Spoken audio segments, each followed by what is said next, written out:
So, a very good afternoon to all my dear learners, and here we are once again meeting each and everyone who are engaged in this particular course on understanding incubation and entrepreneurship. And we have got a long distance, long journey altogether, and we are here today at the 10th, week 10th content. And we'll be discussing, we'll be talking about the content, and we'll have a quick recap. We'll have sort of 10, 20 questions, to help you understand the content. And I believe the sessions have been going great for you guys. You have been following the steps. You have been submitting your assignments. That is very, very critical, especially in terms of qualification and in terms of credit requirements.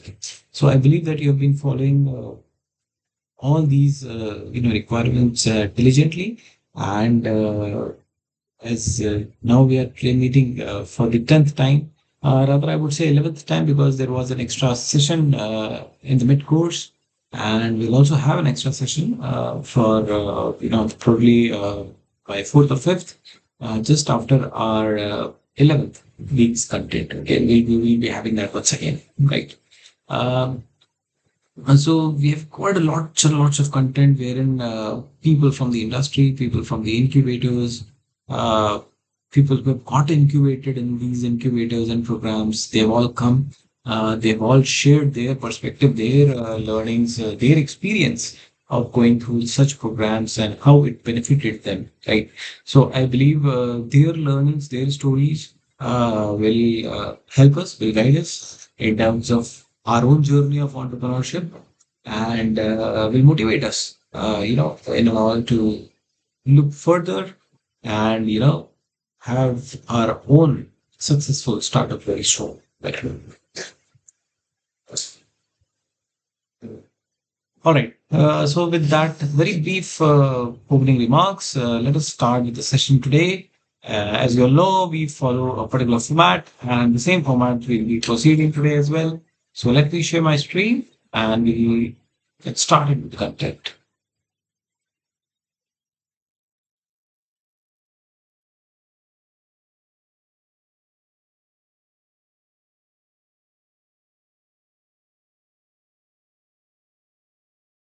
So allow me to join also, because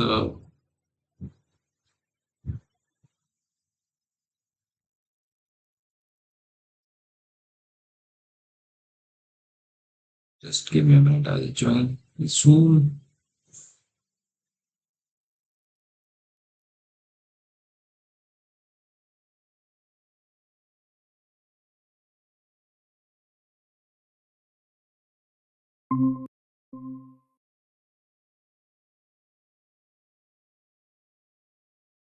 Great. So I think now we are ready to begin our journey.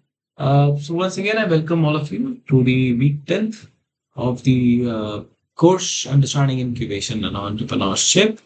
And of course, the instructor is Professor Chakravarti, and I'm Abhishek. I'm your TA for this. All right. So I'll start by drafting and iterating about myself. My name is Abhishek, and I'm a TA for this particular course. Now, if you are wondering what PMRF is, it stands for Prime Minister's Research Fellowship. Okay. So I started my education from the course called B Arch. If you're not aware, it is related to architecture, and normally architectural courses are of 5 years duration. It's a little bit the higher side of it, but then yes. Just after completing my architecture, I joined in for the Masters of Design program. The specialization was industrial design, and it is a 2 year course. It's a master's course. Usually, it follows the same pattern. And during this time, both of these courses I did it in SPA Delhi, which is a central government institute in Delhi. And after that, I started my professional journey. Right, so I joined Infosys as a UI UX designer, And after that, I joined Think Design, which is again a design studio. And after that, I started my own company called Lava Design. Okay. Uh, Parallelly, while I was, working at Vilava, I started teaching at SPA, Department of Industrial Design, as visiting faculty. And then I joined World University of Design, Sonipat. And then I joined UPID Noida, which is a constituent college of AKTU. And after that, I decided to take a break from the professional front, and I started my journey of PhD from IIT Roorkee in the Department of Design. So this is again my professional journey, and this is where my doctoral journey began. Okay. So I started in 2021 December, and thankfully I was the recipient of the Prime Minister's Research Fellowship, and it guides us to take 2 hours of teaching each week, and that is why we are here and conducting this particular session. So that is a brief profile about me. The overall this professional experience is around 8 years. After 12th, the education is around 7 years, and up till now, the doctoral degree, the journey has been about 3.5 years have been completed. Right. So the general agenda of these sessions are that we are conducting live sessions and we are here to help you in the current round of course. We will be discussing and solving week specific assignments, which basically means that so for this time we will be discussing the week 10 content and the questions related to the week 10. So these will be set of 10 questions, but today I've got 10 plus 10 questions. I mean, we have got a set of 20 questions. So I think it will help you in understanding the content and preparing you for a better examination, which will be happening very soon. We'll be responding to the questions and queries if there are any. And we'll also be doing a content recap, both in terms of visual summary and a short video created through Notebook. All right. So this also gives you a good glimpse between 6 to 7 minutes video, and it gives you a good glimpse about the entire content. Okay. So it's a very summarized video, and I think it will also help you in understanding, what we are talking about. All right. So during the live session, as I've already, most of the sessions I begin by saying that we have a set of protocol slides, and we do follow it because we never know a new learner can join in any of these sessions, and that is where you want to provide the same amount of information each every session, right? So if you have been participants of previous sessions, you can sit back and relax. Meanwhile, I'm repeating the instructions which I've been following in my previous 10 sessions up till now, right? So during the live sessions, we request everybody to keep your mic on mute and to avoid any noise disturbances. You can unmute and speak if you have any questions, or if you are requested to respond to a set of 10 questions or 20 questions. And apart from that, also, if you have any set of questions, you can use the discussion forum functionality. So this basically is available in this particular section called Ask a Question.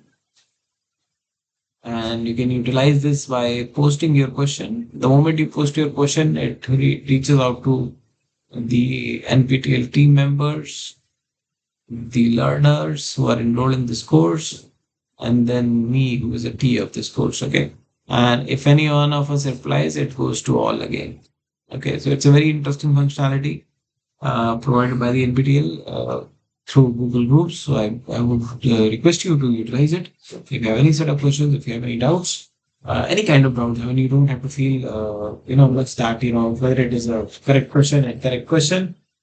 Just post the question and you will be appropriately responded by the team, active team of members who are working night and day for making this course specifically successful. Okay. Now, All these sessions that I have mentioned have been recorded and uploaded up till now, and even today we are recording this session. Let me just check you since we are talking about recording. Okay. So this is software. It's called OBS software, and it records these entire screen. Okay. So you can stop the recording, and this is the timestamp. I mean, how much duration I've been already covered, right? So yes, the recording is on, and all these sessions are uploaded on my YouTube channel, which is available through the link. And all these presentations are also converted into PDFs, and it also gets uploaded to a common drive, shared drive folder. Okay, so there is a shared drive folder, and this gets uploaded to the YouTube. Okay, so need not to worry about all these links because these links are actually available in form of clickable links. On the right hand side, if you see, you will be able to realize what I am referring to. So here, if you see, you have got problem solving sessions, you have to click on this link. Again, there will be a link which will actually lead you to a spreadsheet. Now that spreadsheet will have all relevant information week-wise. The videos have links week-wise. However, there is a common folder which entails all the presentations. Okay. So today's session, today's recording, today's PDF will be uploaded very soon once we complete our session today. So the course is Understanding Incubation and Entrepreneurship. It's taken by Professor Chakravarti sir, who is from the IDC School of Design at IIT Bombay, and he also took care of the DIC there. And currently he's at the Mahindra University at the setting up the School of Design. Right. And the course run is 12 weeks, and the week 10 deadline is 1st of October.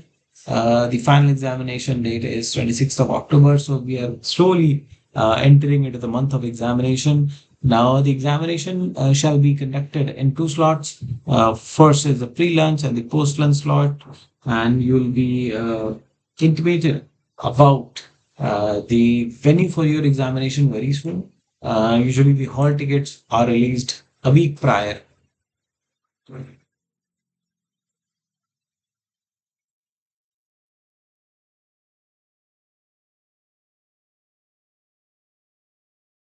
1 week prior to the examination. So need not worry about it. If you have registered, you will soon get the hall ticket, and based on your suggested venues, one of them will be assigned to you, and you'll have to go there and attempt your examination.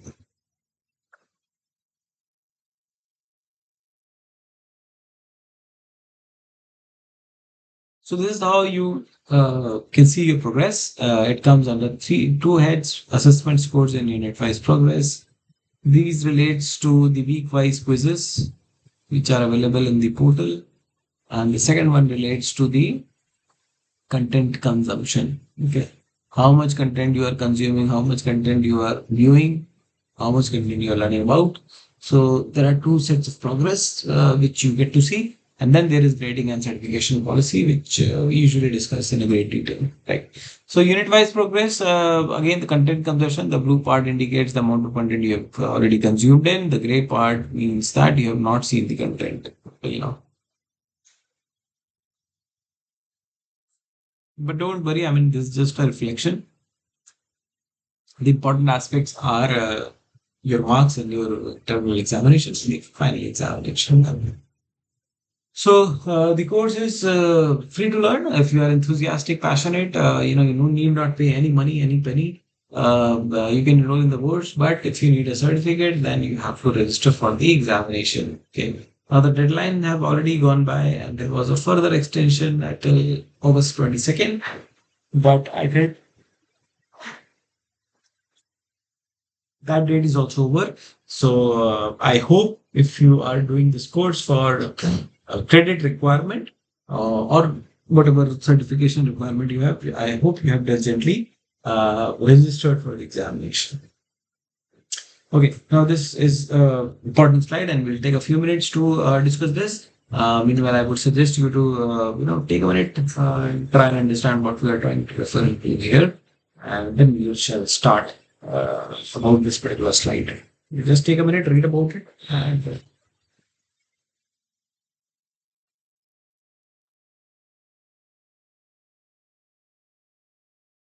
so it basically talks about the criteria to get a certificate, right? And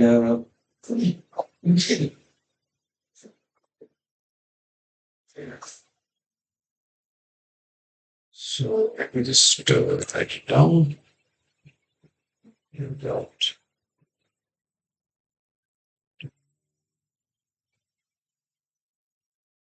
stone.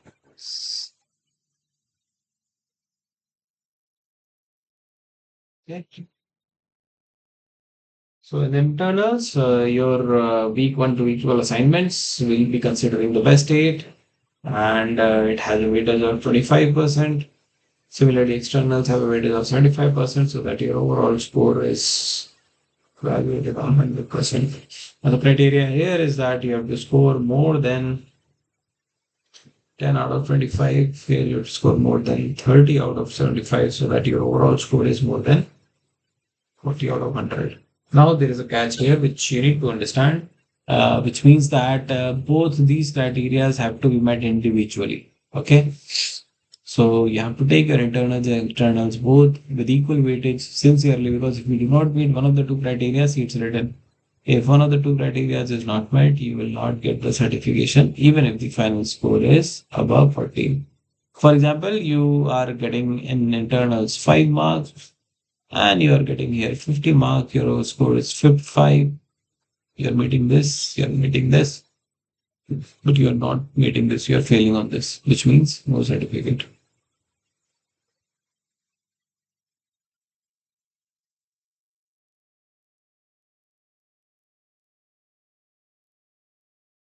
So let's proceed further.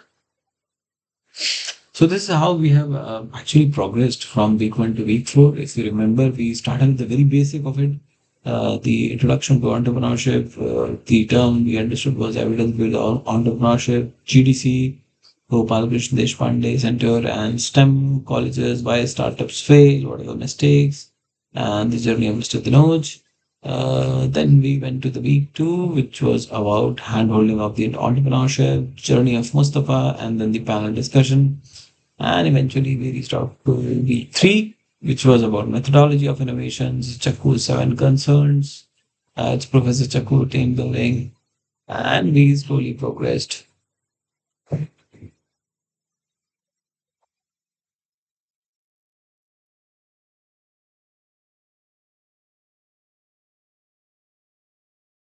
And we slowly progressed to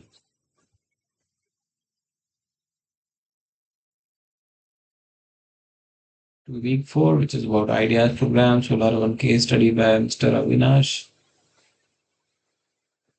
IT Hyderabad student projects, and what you see here, ALM is basically the additional learning materials. All right.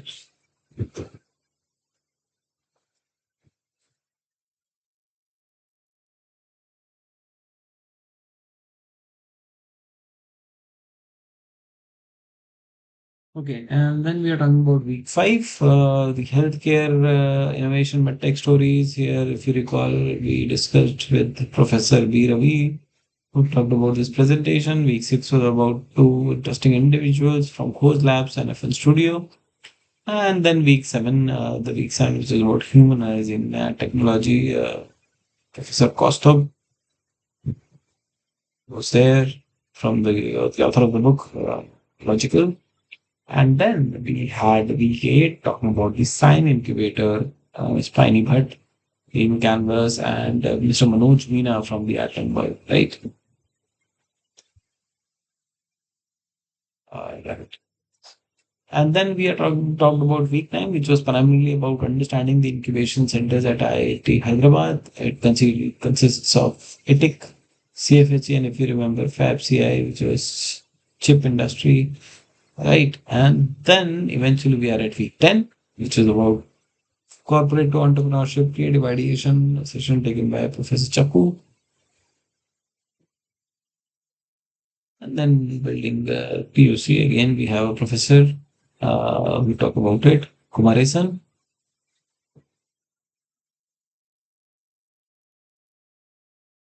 Okay, and here it was basically Mr. Oh my God, we shifted from Phillips. All right, and then we had got Professor Anu Gupta from Srishti, yeah, Honeybee Network, and Dr. Anamika Day as well. Okay, so they talked about a lot aspects related to Srishti and Honeybee Network, and yeah, and obviously the show Yatra. Right. I hope you are all able to recall all these things. So there are two typology of questions, as you all are aware of. Single correct answer and multiple correct answers. So single correct answer, you can select only one of them. However, the multiple correct answer means that you can select two, three, or all four of them. Okay, so the marking of multiple choice questions, we'll try and understand with an example. So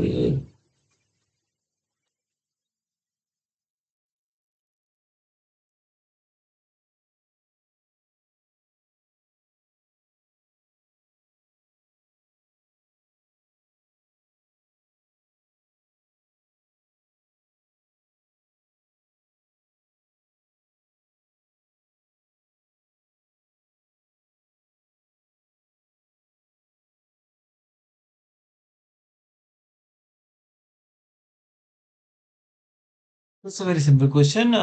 Which among the following are board games? So the correct answer is Ludo, Snake and Ladder, and Monopoly. Cricket is something which cannot be played on a board. I mean, there could be games, but then essentially the cricket is a game which is played on a field, just like soccer and hockey.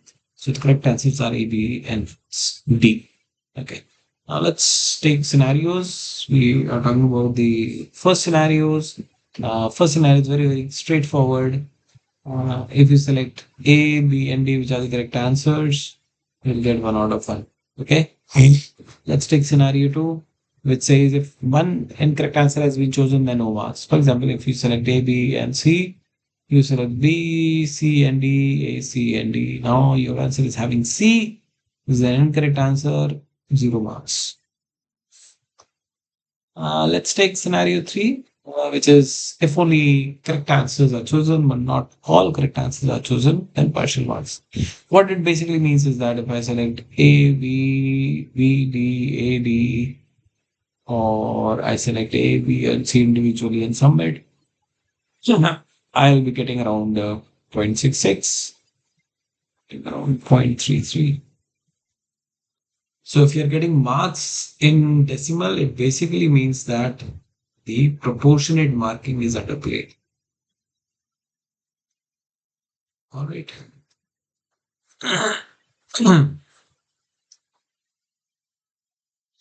So these were the top GMET learners, Swayam, Satish, and Amit. I believe the consistency continues. It's a little difficult, but then let's hope that you will continue to join in. Yeah. Okay. So we will have a short video and just play it. So have a look and we'll proceed further. Hey everyone, and welcome. So today we're going to talk about something really cool. We're going on a journey to see how a simple idea, a solution to some problem that's been bugging you, can grow from just a tiny spark into something that can actually change the world. And really, it all comes down to this one big question, right? How does a simple idea actually become real? I mean, we all have ideas that just pop into our heads, but what's the secret sauce that turns a random thought into a real, tangible thing that people can use? Well, here's the thing. It's not magic. It's a journey that starts with empathy, with really feeling a problem. Then it moves into creation, actually building something. And finally, it succeeds through connection. So let's walk that path together and break down how it all works. All right, let's dive into the first stage, the spark of innovation. Now, the most important thing to get here is that real innovation doesn't just come from some random lightning bolt of genius. Nope, it all starts with a problem. A real-world problem that's bugging someone somewhere. And this is where you see a really crucial shift in mindset. See, anyone can spot a problem, a difficulty or a challenge that's just frustrating. But an innovator, they look at that exact same frustration and they see something else. They see an opportunity, a chance to build a solution that actually makes someone's life better. A lot of this is powered by this incredible concept from Indian culture called samvedana. It's about way more than just feeling sorry for someone. It means you internalize the pain of another person so deeply that it literally becomes your own. It stops being their problem and starts being your problem. And that feeling, that's what drives you to find a solution. Okay, so let's make this real. Let's look at an example. Think about kids in rural areas that don't have electricity. For them, when the sun goes down, the day is pretty much over. Schoolwork stops. The problem is so simple, but it's huge. They have to study in the dark. And the solution, well, it's just brilliant because it's born from that exact empathy. It wasn't some complicated new power grid. It was a school bag with a solar panel and a little rechargeable battery built right in. The bag charges up on their walk to school, and at night it gives them light to study by. Simple, elegant, and absolutely life-changing. So you've got this idea, and it's fueled by empathy. That's awesome. But what now? Well, now you've got to make it real. And that brings us to our second phase, going from just an idea to a mock-up. It's all about making your thoughts something you can actually touch. And, the process itself is actually pretty straightforward. It starts with that feeling, that samvedana. Then you get curious. You seek knowledge, you learn everything you possibly can. And then, the most important part, you take action. You start building. And that first action is usually making a mock-up. Now, don't get hung up on the word. A mock-up is not supposed to be a perfect, beautiful product. It's just a simple, cheap model. Its only job is to give your idea a physical shape so you can hold it, look at it, and, most importantly, talk about it with other people. And the best part? Anybody can do this. Seriously, you don't need some fancy 3D printer or a high-tech lab. We're talking paper, clay, foam, cardboard, literally anything you can find. The whole point isn't to make a masterpiece. It's just to get the idea out of your head and into the real world. Remember, the goal is clarity, not perfection. Okay, so you've got a physical shape. Now it's time to make it work. This is where we get to the next super important stage, the power of prototypes. This is where you really start learning by doing. And look, this is a really important distinction to make because people mix this up all the time. A prototype is just a tool for learning. It's supposed to be messy. It's meant to be changed, to be broken, so you can make it better. It's just trying to answer the question, hey, does this thing even work? The final product, on the other hand, that's the polished, finished version that's ready to be sold. So you can kind of see how an idea evolves, right? It follows this path. It might start as a quick sketch, maybe on a napkin. Then you might turn that into a 3D model on a computer. From there, you build that physical mock-up we talked about just to get the form right. And finally, you get to a functional prototype, a version that actually does the thing it's supposed to do. So why bother with all this? What's the payoff? Well, it's huge. Every prototype you build teaches you what works, and just as importantly, what doesn't. It makes your idea solid, so you can explain it clearly to people. And maybe the biggest reason? It massively reduces your risk before you go and spend a ton of money. And it builds real confidence that your solution actually solves the problem. But here's the thing. Even if you build the world's most perfect prototype, that's still not the end of the story because no matter how brilliant an idea is, it almost never succeeds all by itself. And that brings us to our final stage, the network effect, because we are always stronger together. There's this group that supports local innovators called the Honeybee Network, and they use this incredible metaphor. Think about a spider's web. A single thread, it's super weak. It'll break in a second. But when you weave all those weak threads together, you get something incredibly strong. It's the exact same thing with innovators. This whole idea of working together has sparked some really cool concepts, like the design angel. So instead of an angel investor who gives money, a design angel is a professional who invests their skills and their time. They help an innovator with a great idea bridge that gap to a product that's actually ready for the market, usually for a small piece of the company. It's a total game changer. And this spirit of collaboration can look like a lot of different things. You could have a model where innovators agree to sell each other's products. Or maybe you create a pooled catalog where a bunch of different inventions are all promoted together. The goal is always the same, though, to grow together instead of trying to compete alone. And it all comes back to this one simple truth, which Professor Anil Gupta, who's a pioneer in this whole movement, put perfectly. He said, Individually, we will not grow very far, but together, we can. At the end of the day, innovation is a team sport. So we want to leave you with a question to think about. Just look around you, in your community, in your own daily life. What frustrates you? What little problem is just sitting there waiting for someone to come up with a solution? Because that next innovator's journey, well, it could absolutely start with you.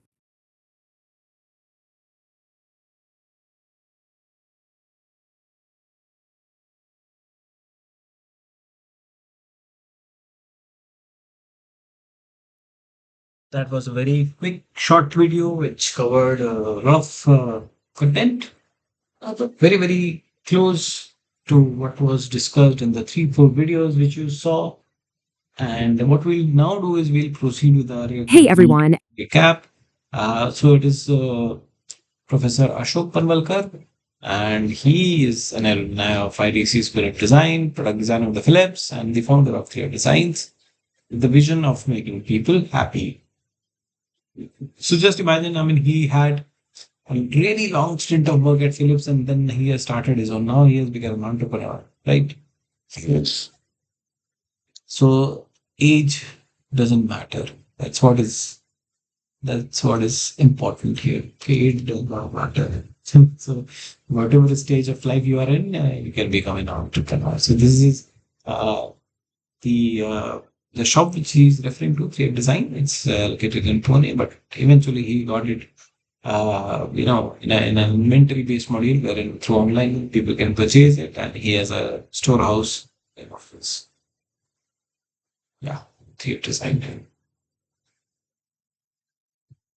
And then he talked about vested power, especially in the context of children who are trying to buy something. The ability of children to pressurize the parents into buying the products, especially advertised in the media. And then he also talked about the wooden toys at some the party in Maharashtra, and then the toy fair. And if you remember, there was a competition conducted by the uh, Ministry Toy Kathon, a lot of basically about the Indian toys. And then it was Professor Chakravarti who talked about the creative ideation and through the examples and analogies, how can you develop richer and deeper ideation part, and give the example of a spoon design. So how the idea generation was, then the clustering, and then the representative idea development and concept, and how through different materials it was flowed through wires, and then through planes, and then in terms of volumes.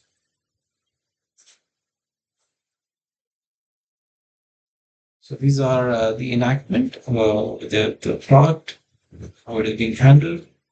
These are some examples of students' works itself, how they made it, their ideation. So one is for the Rasgulla, one is for the marriage ceremony, one can be taken off in terms of D plates, one is for their dog, one in which you can utilize it when you are having a cup of tea, right? And then one for the gulab jamun. So likewise, I mean, you have got all these aspects. Then you have Professor Kumaresan, who is again from the IDC School of Design, and he takes care of the POC lab at IIT Bombay, which is the proof of concept lab.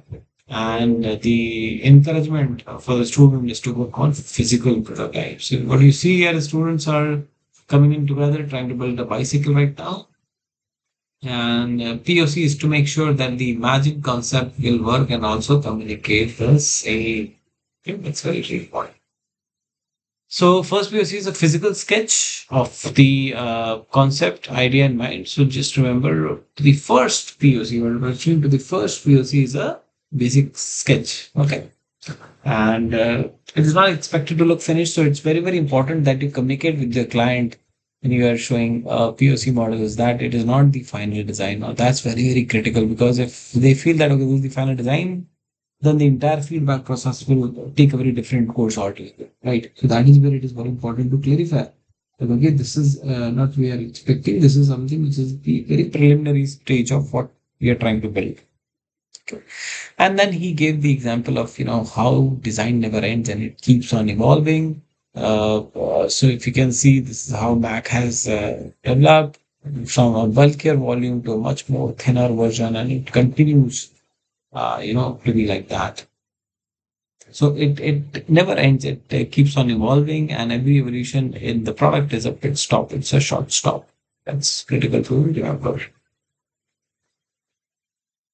And then a few examples of what the new product development is, and how the prototype is really important in terms of convincing those who are invested in the project. It's a communication tool and does not only mean a physical model, but anything that you simulate. Okay. There are various types of prototyping. If you see here, okay, so multisensorial. The physical prototyping is multisensorial. And the type of prototyping we will see very soon. Physical prototype works on all levels of reasoning, inductive, deductive, and productive. The need of prototyping is to save time, money, and effort, to prove radical concepts, new technology, and business models, and to evaluate various aspects of design. And it's about communicating new ideas to the people who are involved. Um, Types of prototyping now you can see here. First is the idea prototyping, crude prototypes, POC prototypes, rigs, scale prototypes, which are lookalike and mockups, and third is working prototype, which is actually a functional prototype. Right? These are the various methods of prototyping. You've got additive, in which you are adding on layers. POP, rubber, clay is subtractive, and you should take out the materials, styrene, styrofoam, P4. And forming method, which is utilizing styrene and rubber, blow molding, vacuum forming. And then you have CNC 3D printing. Now 3D printing in itself is also a additive because the layers are getting printed one over the other. Okay. So technology should not be considered as a barrier, but it is actually a tool. And then comes Professor Anilita, the friendly thinker, and uncovered who are a part of the Honeybee network, and he tells the story of how at Haiti they were trying to build the logo, and they added this, and it gave it the identity of the logo. So it's basically to identify the innovators from the grassroots for the grassroots. And he talks about behaving like an entrepreneur, which is about taking risks, looking at opportunities in other zones, sticking out the neck, and thinking differently. So if you see, Professor Gupta has been associated with Honeybee Network, Srishti, Gyan, and National Innovation Foundation as well.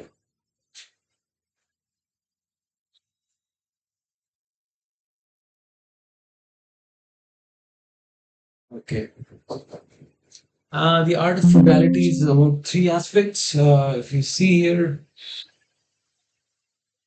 it is about frugality for customers, frugality for manufacturer, and frugality for the mother earth. That is also important. Next, knowledge, feeling, doing. I believe this content. Samvedana develops inclusion, and Samvedana says Srijanashilita, which talks about it. So it's a very important concept. Autopieces, it's basically liberty of a design to prove with usage. What you see here is a different style which has developed, and the design has by itself prepared. That is what it's talking about. And the need of surprise is a necessary condition for learning. The day you are not surprised, you are not lived. So always look for surprises. Frugal innovators have in common their passion, purpose, focus, process, and form through platforms. This is a golden triangle. This is Kisan Dharamveer. Dharamveer ji, if you see, he's a president awardee, and he has created a lot of innovations in his journey. And then you have Nishi Swasti, who again has innovated lots and lots of tools required for the farming. This also includes some innovation based on quantum physics, which he was referring to. And then he talks about the various repositories which are there, which includes abandoned and ready US patent, which can be utilized. Uh, Yeah, and then the Shodh Yatra, they visit hot places in the summer and cool places in the winters, going through the suffering of the inconvenience of the people so that we can empathize and understand them, right? So they've already completed their 50 Shodh Yatras up till now, and they are in the process of continuing this journey. If you feel interested, you can join them in their journey of Shodh Yatra. Okay, so then comes the four teachers, the teacher within, the teacher among the peers, the teacher among the common people, and the teacher in the nature. So that is the four teachers where we can learn from their lives. And it's an innovation playground suggested by him where DBDB is Dil Bada Dimaan Padao. So share a lot, learn a lot, sharing, caring, and daring society.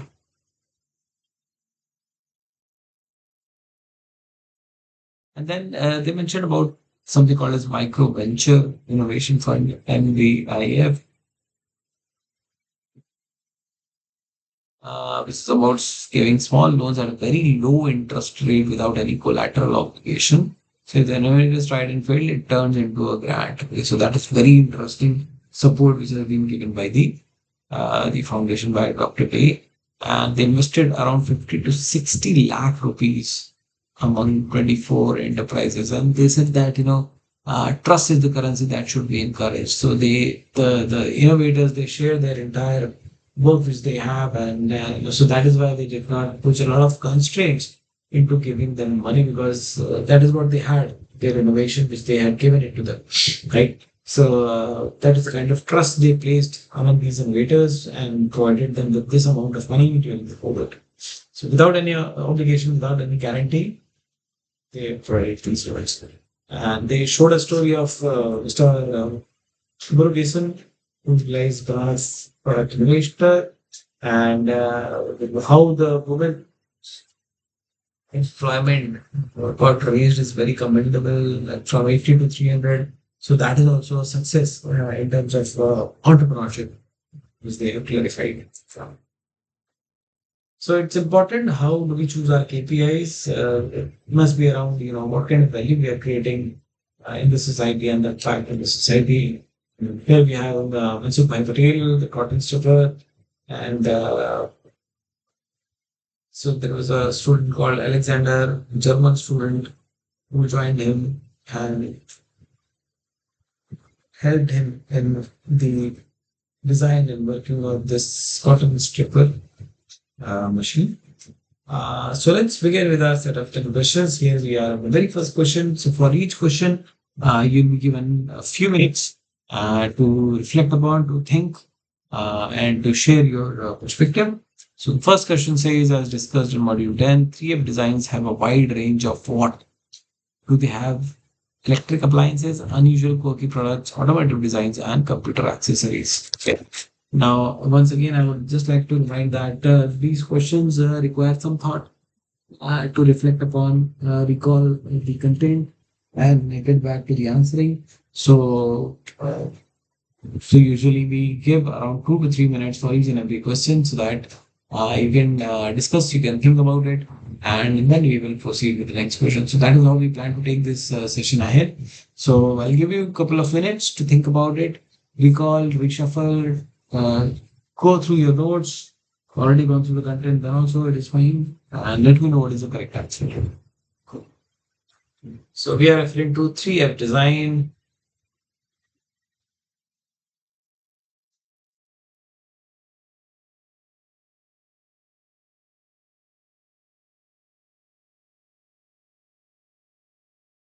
A wide range of what kind of products. Okay. So what kind of products do they have is what you have to answer. 3F designs. Okay. What kind of products they are having. That's what you have to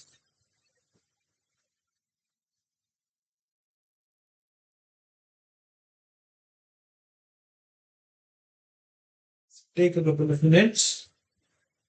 Let me know the products.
So let me know when you are ready for the answer. The question is about 3F design by Mr. Ashok Ambalkar, uh, who had previously worked at Philips. And then he started his entrepreneurial journey as 3F Designs in the city of Pune. So you need to tell me what kind of products he had in his particular studio.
So let's proceed. I'll just give you a couple of hints. It is Mr. Ashok Panvalkar, who had initially started with Philips and then he later opened up 3 design. You need to know what kind of products you have. So now if you don't have any further responses, let's have a look.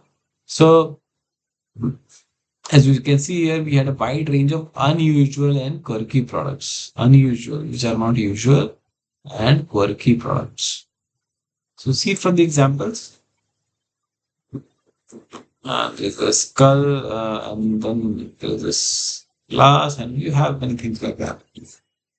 So the correct answer is first question. The correct answer is B, which is unusual and quirky products.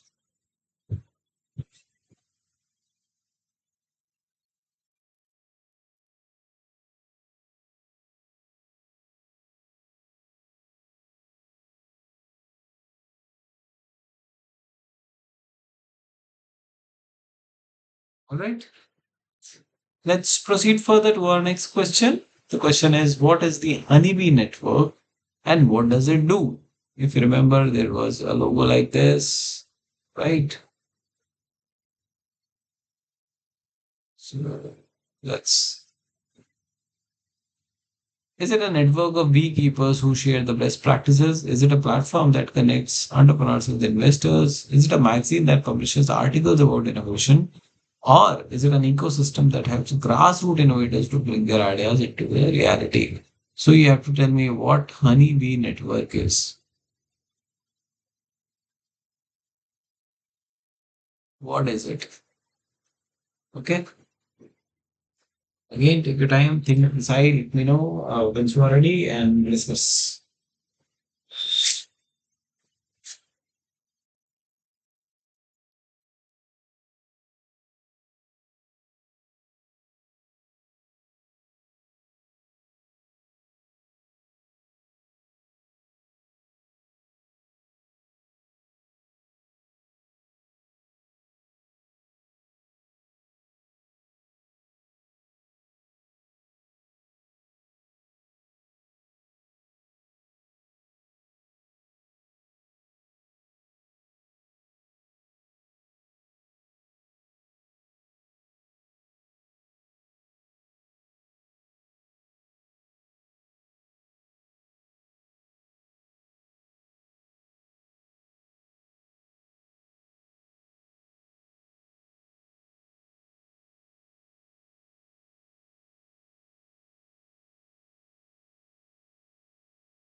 To tell us what Honeybee Network is, what does it do?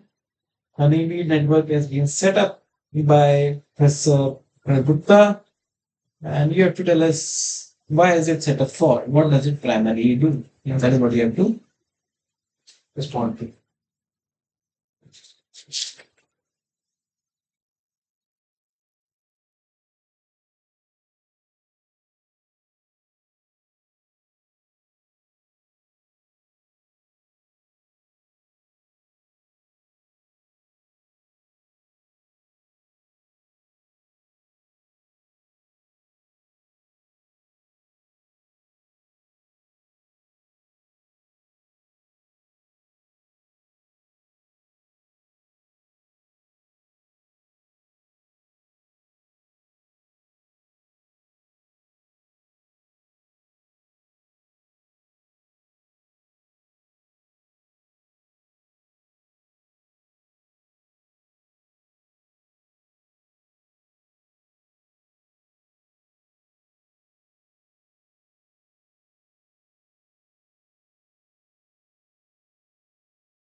Think about it, reflect upon the content, and let me know about the Honeybee Network. It's a very direct question,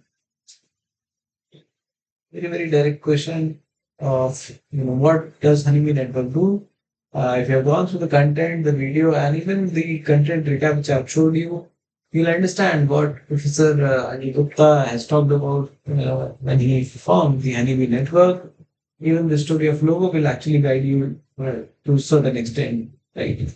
So think about it, let me know, and that's how we can proceed further, right? Honeybee Network, what is it and what does it do? It's a very direct question. So you can take one more minute and then we'll discuss what is the correct answer about it. Is it a network of beekeepers? Is it about a platform which connects entrepreneurs with investors? Is it a magazine that publishes articles on innovation, or is it an ecosystem that helps the grassroots innovators? So you can let me know your responses with the Gmeet chat option, or you can unmute and speak, and eventually we'll try to understand what the correct answer is. So one more minute, and we'll discuss the correct answer. If you're able to understand, if you're able to recall, let me know what do you think is the correct answer.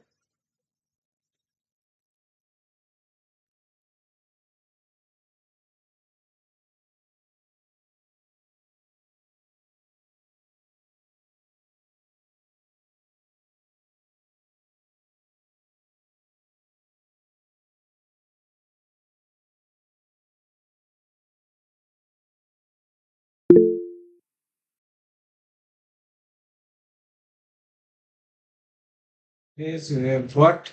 A vote for option D. So let's take a look at what the correct answer is, and we'll eventually proceed further.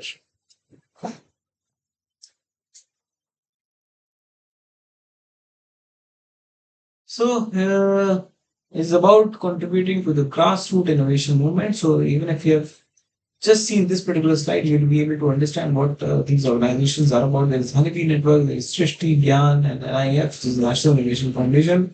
However, the Honeybee Network, if you are able to recall the story of even the logo design, it was about how a faceless, nameless person gets in contact with the Honeybee Network and gets his own identity. Right. So that was the underlying design process approach.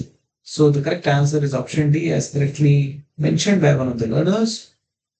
An ecosystem that helps grassroots innovators bring their ideas to reality. So well done. Option D is the correct answer. Let's proceed to our third question. According to Professor Ashok Panvalkar, what is the ability of children to pressurize their parents into buying their products? Okay. Is it the emotional power, superpower, pester power, or pressurizing power? So take some time to think upon, recall stuff, reflect upon from the journey of Mr. Ashok. If you recall, he is an MDes from IIT Bombay and he had a great amount of experience at Philips, launching lots and lots of products. And once he concluded his journey at Philips, we started with 3M design.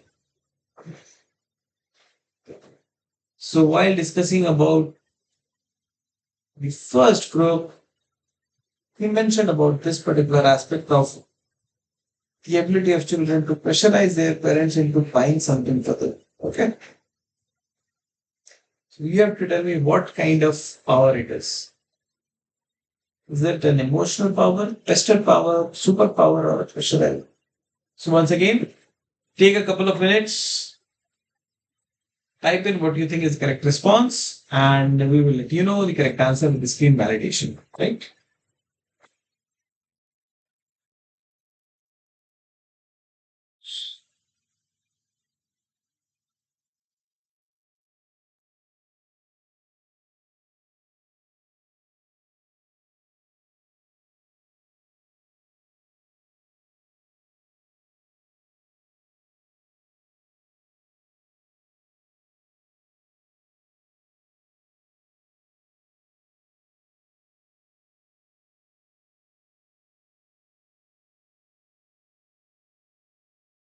Mr. and Professor Ashok Khandalkar, he talked about the ability of children to pressurize the parents into buying something for them. Reflect upon and tell me what do you think he's referring to.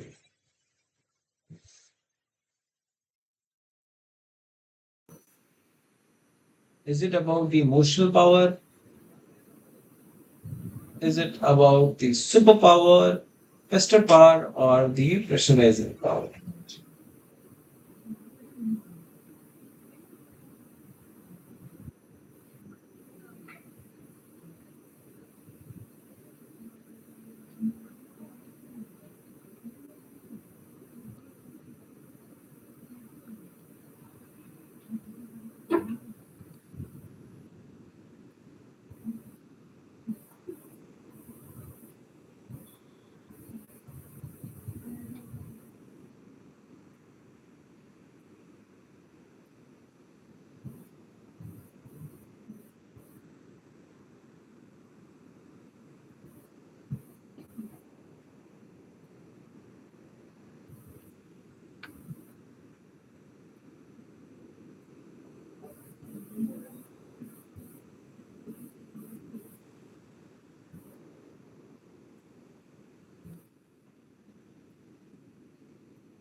Once again, we are referring to Professor Ashok, who talks about what kind of power it is wherein the children have the ability to pressurize their parents into buying them products. It could be toys, it could be gadgets, it could be food items, toffees. What is it? What is the power he's referring to? That is what you have to tell me.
Last 1 minute, and we'll discuss the correct answer.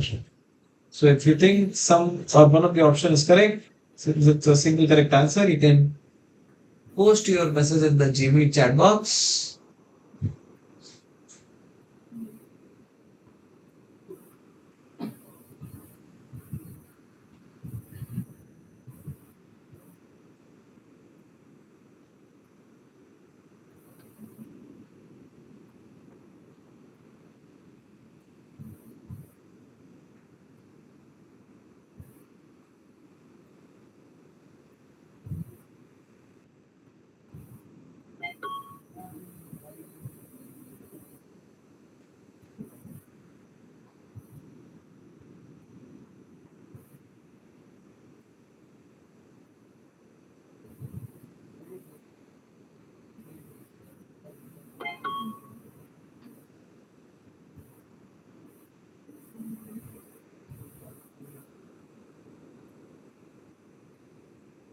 All right, I think we have taken in time. So let's see the correct answers. It is the pester power, the ability of children to pressurize their parents into buying them products, especially items advertised in the media. Right. Say, for example, now if you've seen, there are a lot many cartoon channels, Cartoon Network, Pogo, you know, and if you see in these channels, a lot of ads do come in for the biscuits and Cheetos and cornflakes kind of stuff. So when the children start looking at it, they ask their parents to bring things like that. Okay. Or if you go around in malls, then also you'll see children pushing their parents to purchase something. You'll witness that kind of scenarios in malls as well, right? So the correct answer here is the pester power,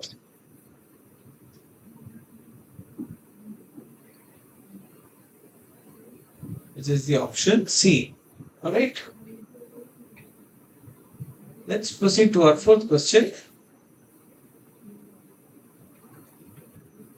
As mentioned by Professor Kumaresan in Module 10, design never dash, it keeps on dash. Okay, so there are two blanks, and you have to tell what the first blank is about and what the second blank is about. You've got two options. So design never ends, it keeps on evolving. Design never starts, it keeps on changing. Design never is meaningful, it keeps on meaningless. Design never evolves, it keeps on challenging. Okay. Just to give you a little hint, if you remember, he is a part of the POC lab, which is the proof of concept lab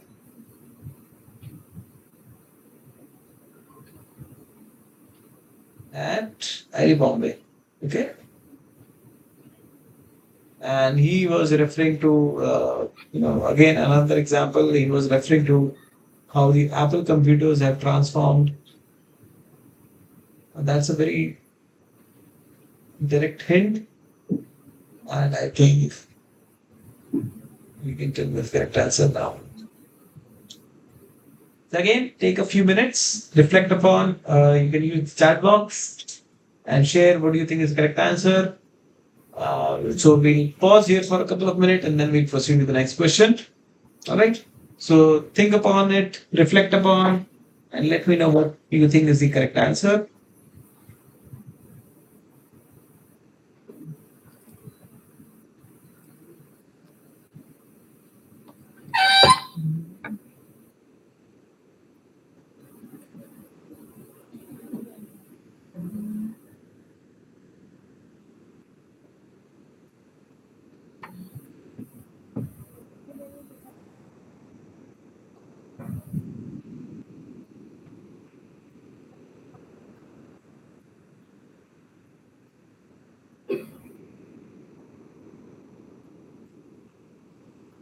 Referring to Professor Kumaresan, who is from the POC lab, which is the proof of concept lab, and you have to tell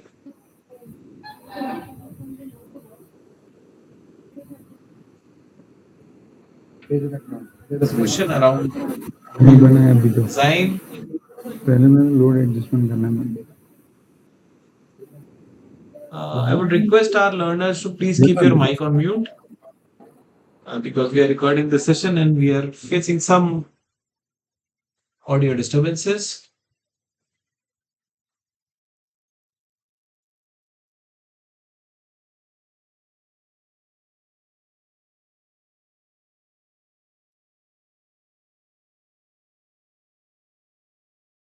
Design never dash, it keeps on dash. So you can see how we have utilized the fill in the blanks to inquire upon two input fields. And that has been transformed into a question which is a single correct answer question. So this is how you can see the typology of the questions would be changed, would be revised, upgraded to test your knowledge, to test your understanding of the content. All right.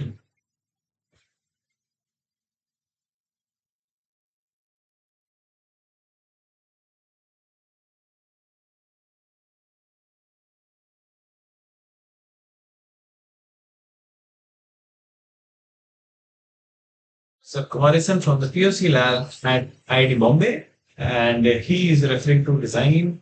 And he, in this very context, he gave the example of Apple computers.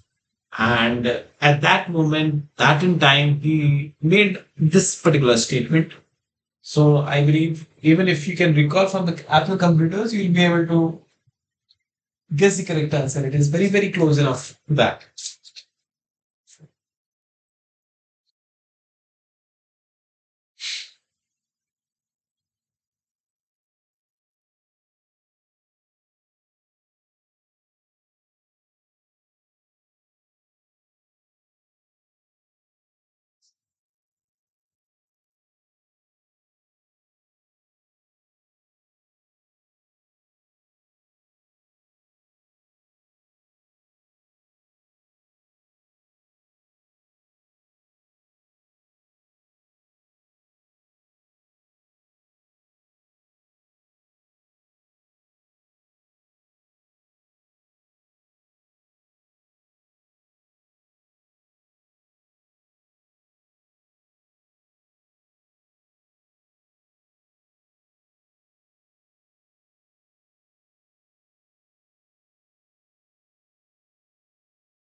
Okay, let's reflect upon this particular question.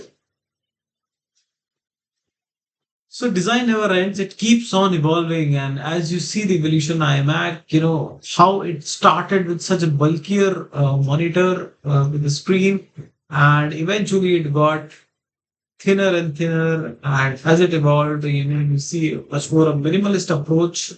So design never ends. I mean, these what he referred to as were pits spots. He was referring to these stages as pit stops. Okay. So it never ends, it keeps on evolving. It continues to evolve, right? With the changing technology, with the changing material sciences, you know, it will keep on evolving.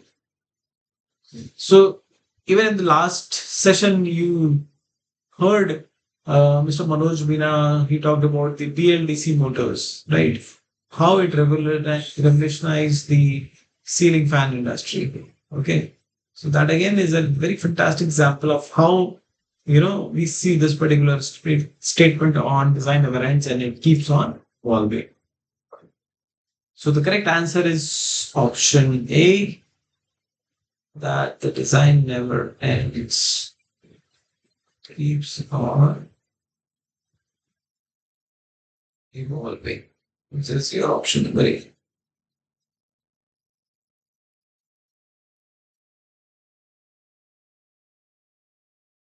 Let's proceed with our fifth question, as mentioned by Professor Kumaresan in Module 10. The various types of prototyping are. Now we are referring to the types of prototyping again. We have had the slide on this particular thing when we were doing our content recap today. If you are able to recall, it will be very good. But even if not, you have gone through the content, you can still make the correct answer. Idea prototyping, scale prototyping, working prototyping, and nano prototyping. So these are the four options given to you. What you need to remember, it's a multi-select question which has multi-select answers, which means there are more than one correct answer. So think about it. Take some time to reflect back upon, take some time to recall upon, reflect upon the content you have gone through, you have read, and let me know. So we again will take a couple of minutes for you to recall, revisit, and let me know the correct answer. Okay. So we are doing the problem solving session wherein questions are being posted in front of you. If you are aware of the answers, you can share your option through the Gmail option, through the chat box, and we will go through the screen validation.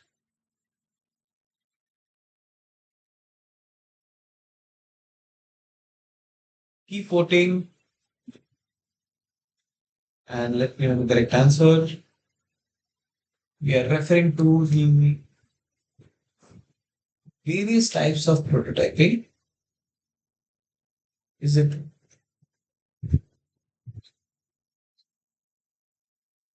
idea prototyping, scale prototyping, working prototyping, or nano prototyping?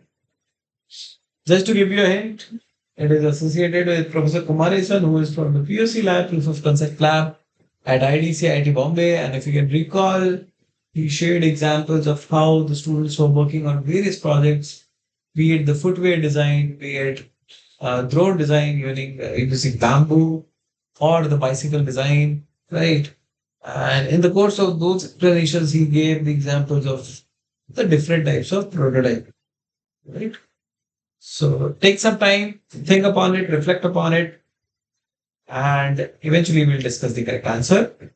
So we'll wait for a couple of minutes and we'll continue with the set of questions.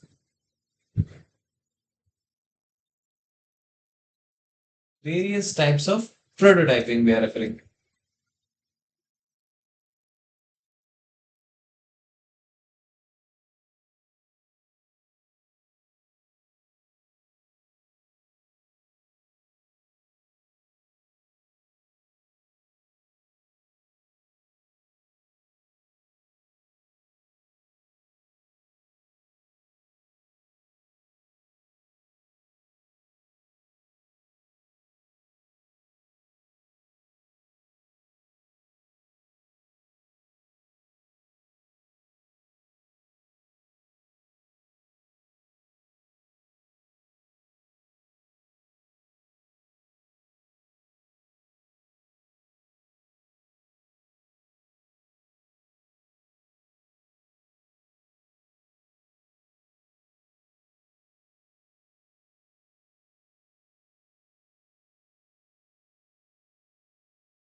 Various types of prototyping as per Professor Kumaresan. It's a multi-select question, which means there could be multiple correct answers.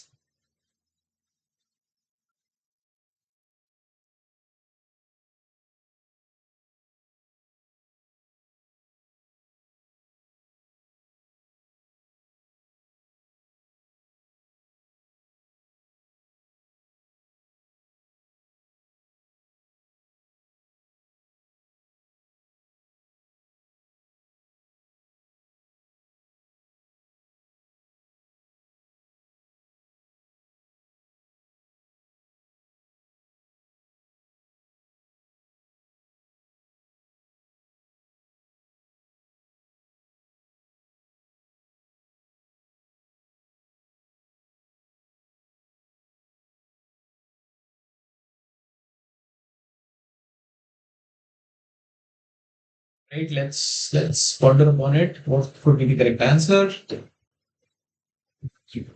So, if you see, there are three types of prototyping mentioned by Professor Kumaresan: idea prototyping, scale prototyping, and working prototyping. So idea prototyping, it consists of crude prototypes, quick and dirty prototypes, proof of concepts, prototypes, and certain rings. Scale prototypes are referred to as lookalike prototypes, which is when one is to one scale, and mock-up prototype, which can be at a reduced scale. And then working prototype, which are basically the functional prototypes, the pilots. Okay. So because of the question, the correct answers are, since it's a multi-collect, it's A, which is idea prototyping, B, which is scale prototyping,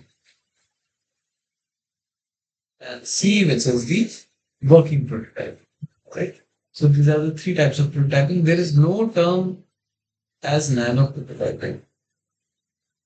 No term like that. Right? I hope the question is clear and the answers are also clear. Let's proceed with our sixth question. Okay. As mentioned by Miss Anamika under dash, okay, small loans at very low interest rate were provided without any collaterals, and if the innovators tried and failed, it was converted into a grant. So you need to tell what kind of fund it is. Okay. Is it the market venture instant fund, macro venue instant fund, micro venture innovation fund, or mini venture intellectual fund? Okay. So you have to tell us what type of fund.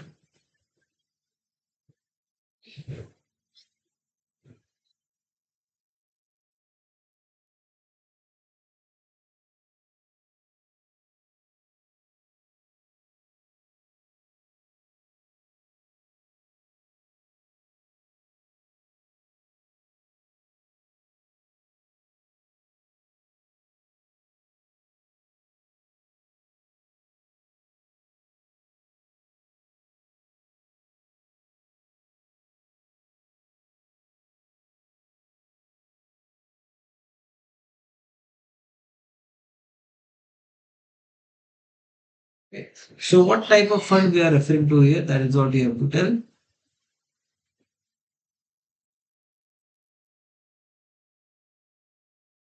As per Professor Anamika Day, who along with Professor Anand Gupta are working with the Honeybee Network.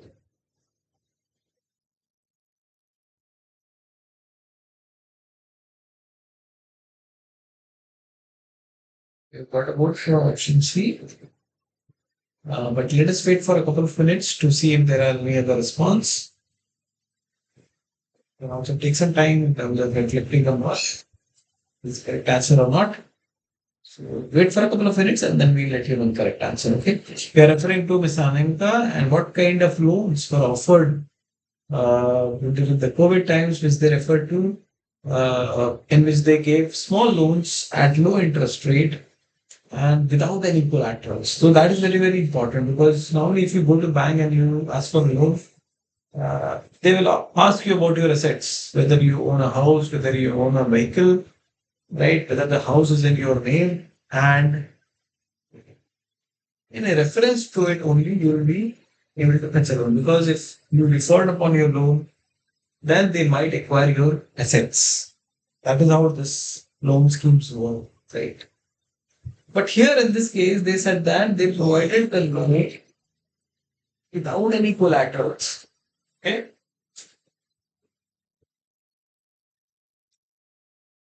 And if they felt, or if the innovators tried and failed and they felt that the innovator has put in genuine effort, then they converted the loan into a grant, which means that they need not repay it back. Okay. So this entire thing was very, very, friendly to the innovators at grassroots level.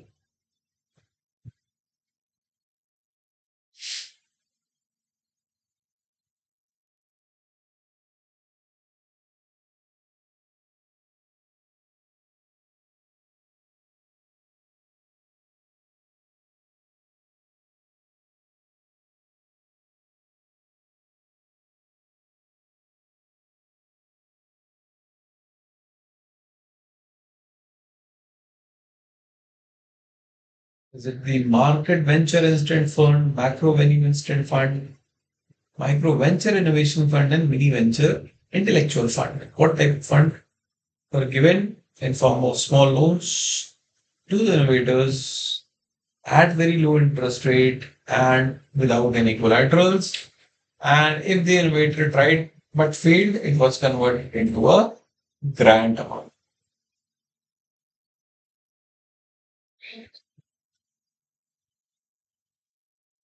Let's see the correct answer. So yes, it is Micro Venture Innovation Fund, and it is MVIF. Small loans at a very low interest rate were given, and even if the innovators tried and failed, it turned into a grant. Okay, so the correct answer is, as suggested by one of the learners, is option number C, which is the Micro Venture Innovation Fund.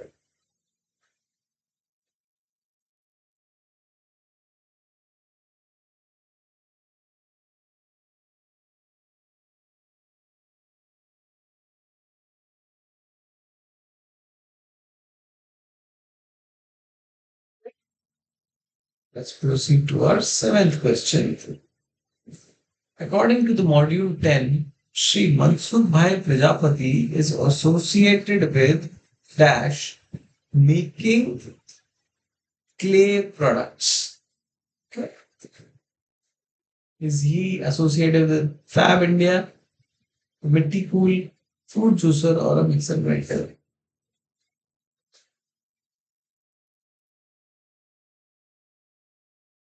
So if you see the options, I mean, these are related with brands and these are related with products.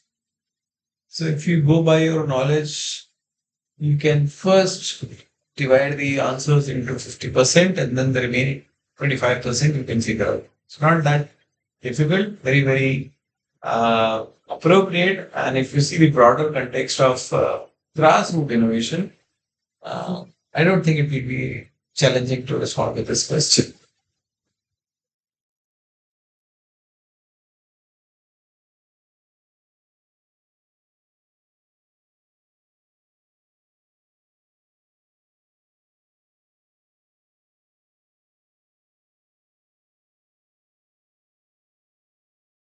Sri Mansukh Bhai Prajapati associated with brand or product.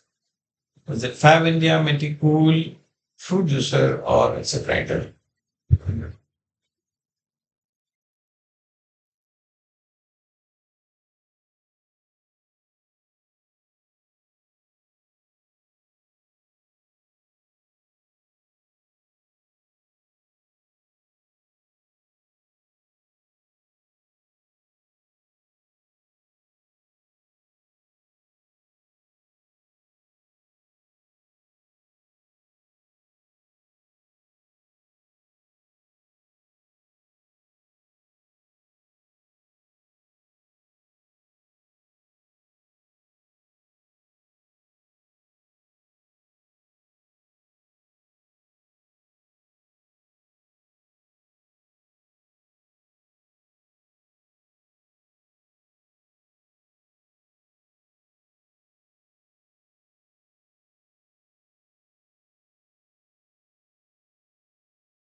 All right, let's see what we are referring to. So Mansukh Prajapati is a man from small town but with big dreams.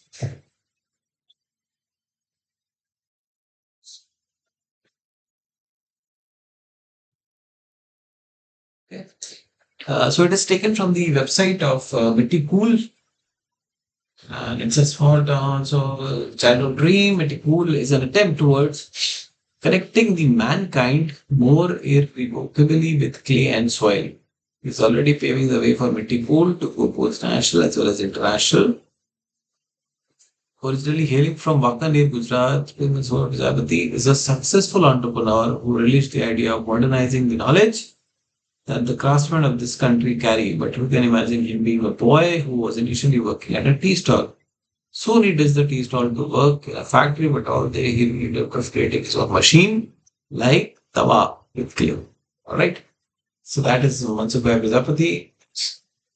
And he's got 18 to 20 outlets. These are his products, the refrigerator, and he recently visited the IIT Roorkee for a conference called the Ideas Conference, and he's graced by his wife, and that is me. We welcomed him, and he shared his insights, his stories of how he started his journey. So it was a very interesting conversation with him, and very delightful day for us to be having and hosting Super Prajapati at Uttarakhand IIT Roorkee campus.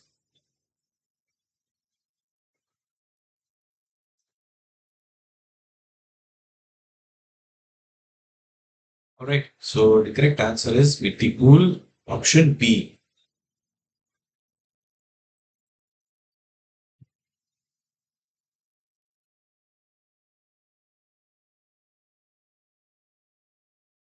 All right. Coming to question number 8, according to Professor Chakravarti, why is there a need to learn systematic idea generation as discussed in module 10? So we are referring to systematic idea generation. Why is it necessary?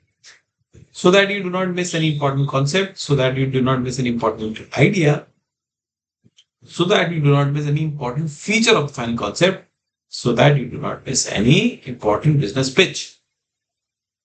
So again, take some time. Let me know what is the correct answer. We are referring to creating ideation part by Professor Chakravarti. With the question being, why is there a need to learn a systematic idea generation as per one? So the hint here is that we refer to cluster formation of the ideas and taking to one cluster representative the champion idea, right? All these terms will trigger and help you recall. Okay. So take some time, reflect upon the content, and let me know the correct answer.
Why is there a need to learn the systematic idea generation? As per Professor Chakravarti,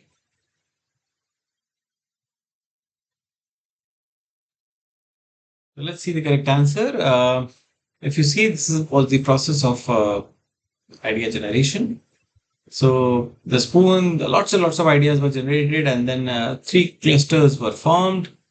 And for every cluster, they first made a representative, and in the representative, they added the features of each and every idea, and then the final representation concept was developed. So that is how they ventured into the concept development. All right. So that you do not miss any important feature of the final concept. Okay, so the correct answer is option number C. Let's go to our ninth question. According to Professor Anil Gupta, what is necessary condition for learning? Is it surprise, suffering, accident, or none of the above? Okay. What is the necessary condition? Again, take some time, think upon it, and let me know.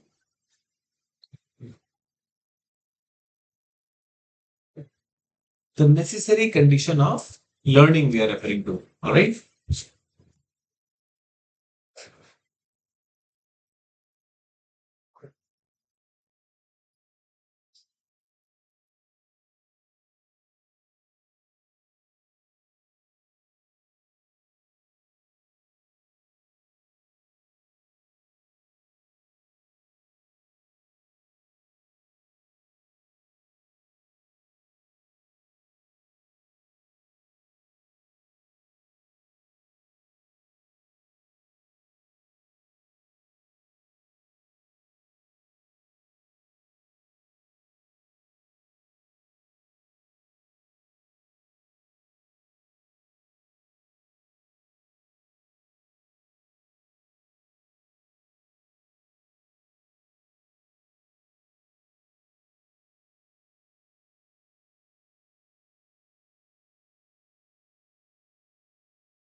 What is the necessary condition for learning? You've got four options. Very direct question if you have been observant in the lectures and even in the video content recap, you'll be able to guess this answer. So once again, just take a minute more and we'll discuss the correct answer. You can reply in the Gmeet chat box. What is the correct answer?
Right? I think let's proceed with our correct answer of this question. So it is the surprise which is the necessary condition for learning. The day you are not surprised, you are not lived. Always look for surprises. Right? So the correct answer of this question is surprise.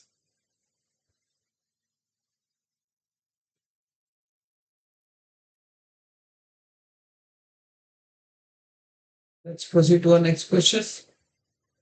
Question number 10, as mentioned by Professor Kumaresan in Module 1, why is it important for designers to develop a prototype?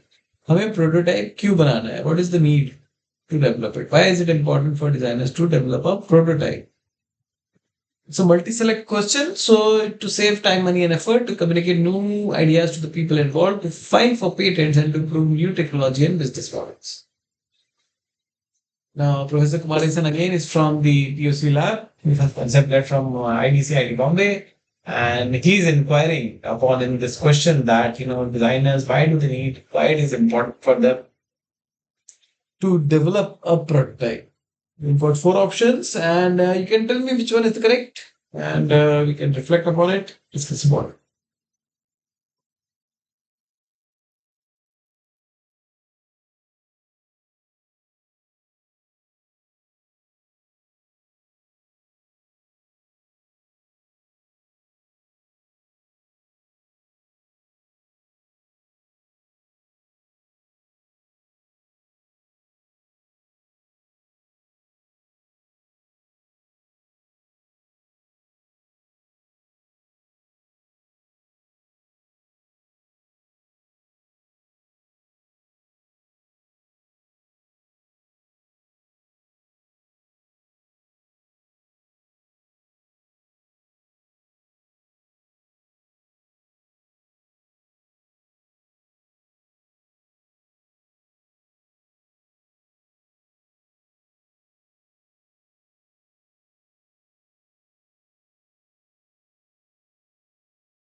So let's see the correct answer of this question.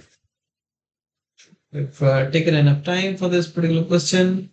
So prototyping helps to save time, money, and effort, to prove radical concepts, new technology, and even business models, evaluate various aspects of design, and to communicate new ideas to people involved. Okay, so the correct answer here is option A, save time, money, and effort. Option B, to communicate ideas to the new people.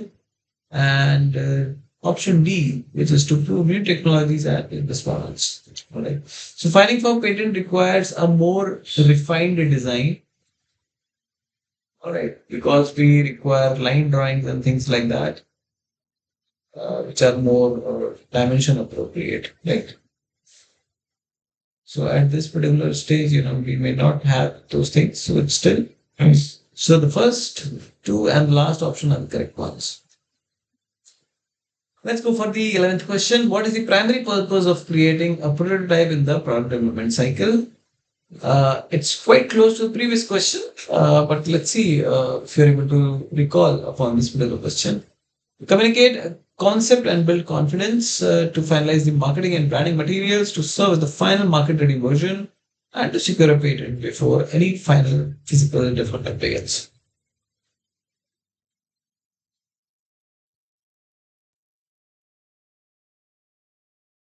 If you have understood the previous question's response, you'll be able to understand the answer of this question.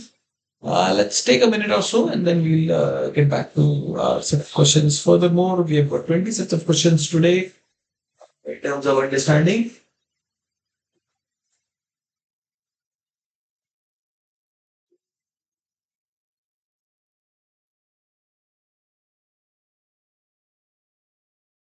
Primary purpose of creating prototype in the product development cycle. And let's see the correct answer. It is option number A, which is to communicate concept and build confidence in an idea. Okay. So if you recall the previous response, no, new ideas to the people involved to communicate new ideas. Okay. So it's very close to that. Let's see the question number 12. In this flow, what defines the concept of design angel? Design angel, as discussed in the context of supporting love. Now, this was the term which was coined by Professor Anil Gupta. If you are able to recall, he coined this term design angel, and you need to tell what are we referring to here. So just to give you a hint, he gave terms like angel investors and all, but then he proposed this term called design angel. And how does it relate to which of these options is what you have to respond. Is it a designer who offers their expertise in exchange for a small equity? A wealthy investor who provides large scale funding for design for his companies? A senior designer who judges tool competitions? And a government appointed mentor who provides free advice to startups? Very direct question. If you have gone through the country, you'll be able to get to the answer. Sure.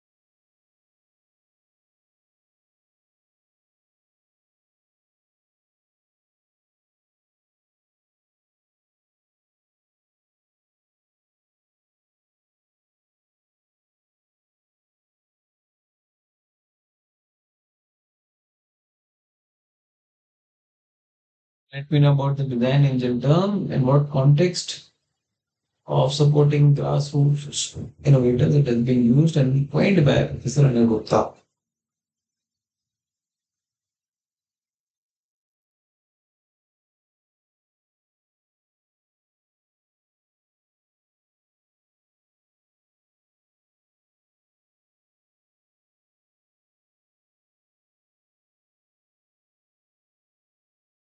Okay, let's see the correct answer of this question.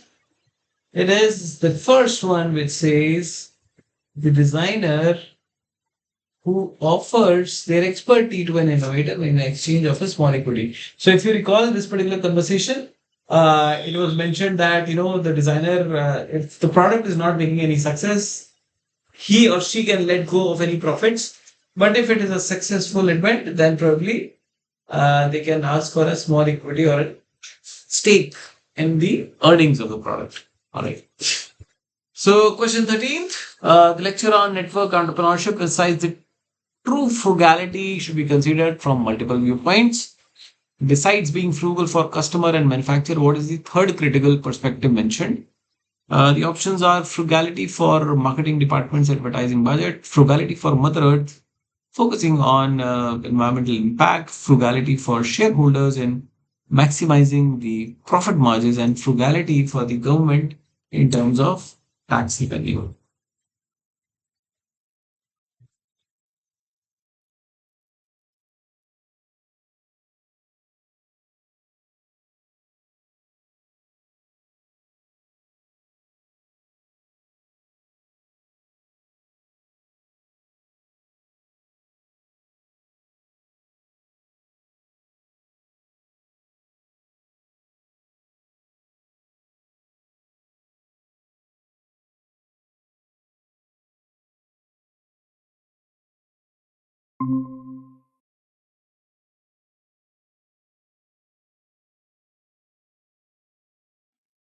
Let's go and find the correct answer of this question. So, if you recall the content, it was about three types of frugality, which Professor Anil Gupta referred to in the art of frugality. It was about frugality for customers, which was the first one, frugality for the manufacturer, and frugality for the Mother Earth. So, the third one, if you see, the customer and manufacturer are already mentioned. We are asked for the third one. So, the correct answer is frugality for Mother Earth on environmental impact. Okay. Let's proceed with our 14th question. According to the lectures, what is the key distinction between the aptitude of an innovator and that of an entrepreneur? Okay. Very briefly, this was touched upon by Professor Anamika Day. Okay. So let's see if you've got some hint on that. The options are: innovators focus on marketing while entrepreneurs focus on research. Innovators tend to constantly improvise, while entrepreneurs require standardization for the market. Innovators work alone, while entrepreneurs always work in large teams. Innovators are risk averse, and while entrepreneurs are comfortable with risks. Very interesting question, and briefly, I would say briefly touched upon by Miss Sanamika.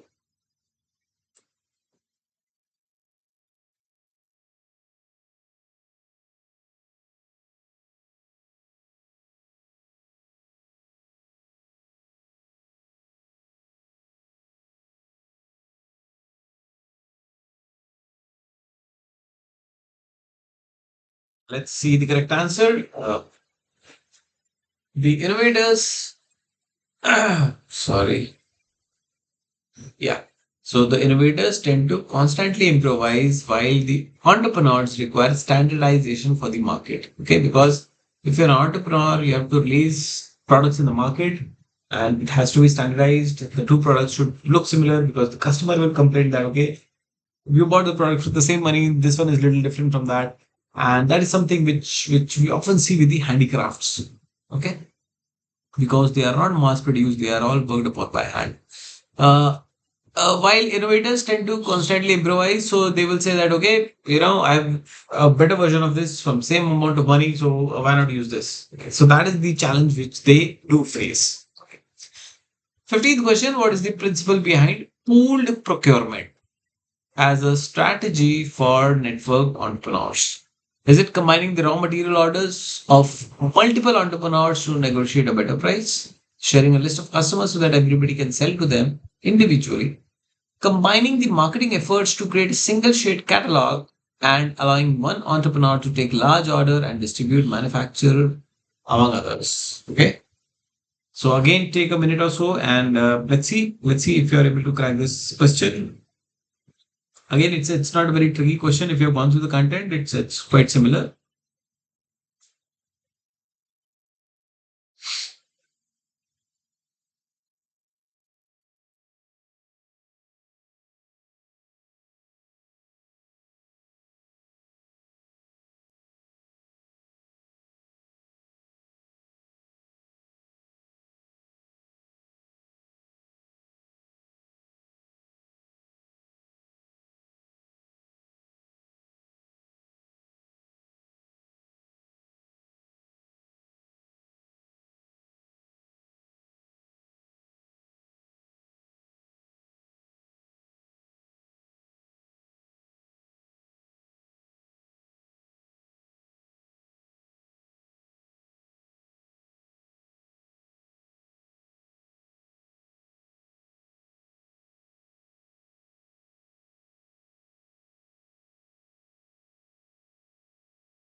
Let's see the correct answer of this question. So it is about combining the raw material orders of multiple entrepreneurs to negotiate a better price. Okay. 16th question. One of the student project discussed was a school bag designed for children in the rural areas. What was its key innovative features? Contained a built-in water purification, had solar panel and rechargeable battery, converted into a small disk for writing, or made from a new ultra lightweight waterproof material. It's again a very direct question. Uh, Not that tricky. If you have gone through the content, once again, I would like to remind you that the school bag was referred to by one of the groups. It had something specifically for the context of rural areas. Okay. Now, how do you go about this question? Rural areas typically face problems related with water, electricity, yeah, things like that. And it was trying to address one of those critical problems. Right.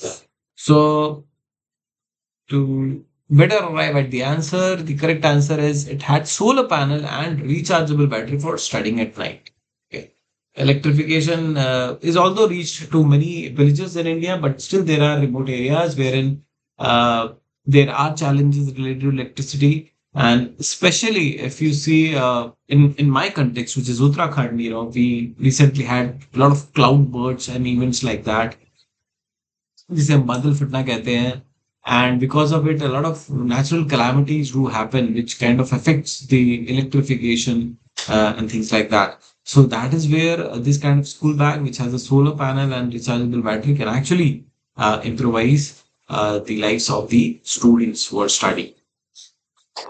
17th question, behaving like an entrepreneur as per Professor Gupta means taking risks, looking at opportunities in the other zones, sticking out the neck, and all of the above. Now, Anil Gupta, if you recall, again from Gyan, the Honeybee Network, Shodhyatra, associated with many things, NIF. Okay. So, being like an entrepreneur, what does it mean? Or behaving like an entrepreneur, what does it mean? Does it involve taking risks, looking at opportunities other than the zone, sticking out the neck, and all of the above?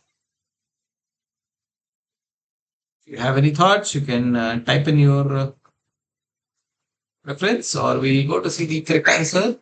So basically, it is about taking risks, looking at opportunities in other zones, sticking the neck out, and doing things differently. So basically, the correct answer is all of the above, right? So an entrepreneur does all these things, takes risks, looks for the opportunities, sticks out the neck. So, okay. 18th question, what is the core principle of BBBB model for a creative and a collaborative society? To have a big heart and a big mind, to neither learn from outside nor share with the outside, to share a lot but do not seek learn from outside, and to learn a lot from others but share very little to maintain a competitive edge. Now, if you see these options, from the options also you can make out the correct answer. Yeah, so we've got one vote for option A. Yeah, so even if you have not gone through the content, the options have been framed in a way that still you can pursue the correct answer. You can figure out the correct answer. So yes, the correct answer is option A, very rightly said by one of the learners. It is to have big heart and a big mind, which is dil bada, dimag bada. Okay, DBDB. The essence of model which promotes reciprocal flow of knowledge and ideas for collective growth. Very well done. Okay. Second last question, alongside using modern technologies like 3D printing, which was emphasized as a crucial skill for designers when creating prototypes. So, apart from utilizing modern technologies like 3D printing, what else has been emphasized by Professor Kumaresan, if you recall? Is it the ability to fabricate things with simple, readily available materials? Is it about advanced knowledge of patent law and intellectual property? Is it about having a large budget to outsource all fabrication tasks and expertise in software coding and electronics? So the hint is Professor Kumaresan, and he said that yes, 3D printing and things like these technologies based on additive manufacturing, they are good to know, good to be aware of. But then apart from that, yeah, along with knowing 3D printing, what else is necessary for the designers? If you're able to tell me the correct answer, you can type in the message.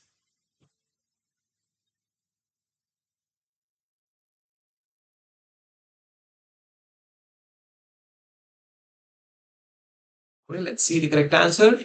It is option A, which is the ability to fabricate things with simple and readily available materials. So the materials which are quickly available, which are around you. You don't have to go and purchase stuff, right? Things which are nearby you, easily available, so that your prime agenda of conveying your idea to the end user is very much clear. Okay. Now, coming on to our very last question, which is which of the following is not a typical prototyping method? Okay. Additive method, subtractive method, forming method, and lateral thinking. Now, again, the question is very, very direct. Now, if you, even if you have not gone through the content, you should be able to address this question. Right. So, which among them is not a prototyping method? So, if I may help you, additive method means that you are actually building on adding something, adding some materials, you know, and that is how, if you want to create the shape, you can layer by layer add the material and you'll be able to gain that shape. That is additive manufacturing. Okay, you're adding on materials. Subtractive would mean that you have this block and you start taking out stuff. You carve out stuffs and then you make this shape. So you take this extra materials out and you can make the shape. Forming method would mean, say, for example, if you are using the forming method, you would have a, say, a wood product like that. Then you will have a sheet and then you will heat it. And then the sheet would drop down or the base can go up and this particular shape will be formed. Okay. However, lateral thinking is basically a thinking approach. It is not about any prototyping method. Right. So the correct answer is obviously option D, which is the lateral thinking. Right. So very direct. I mean, uh, one can easily make through of this question. So as you are aware of the discussion forum platform, we have been addressing this. So if you see, these are being responded to by our NPTEL team members, and each and every question has been responded to. So if you do have questions, you can also utilize this forum and get your answers from the experts. So with that, we conclude our session for today. And what I'll do is I'll quickly get back here. Sorry, stop sharing my screen and go to here. Okay, so we are now concluding the session. Once again, thank you so much for being there, for participating in the rounds of questionnaire, and being there and telling your thoughts and answers. So it's always commendable when people join in and share their versions of correct answer. So we are not marking anyone. It is just about developing some kind of interaction, right? So with that, we conclude our session for today, and we'll be meeting for a few more sessions next week and the week after until we complete our 12 weeks of sessions. So that we conclude our session today. Thank you so much for joining in and have a good day. Have a good weekend. Bye.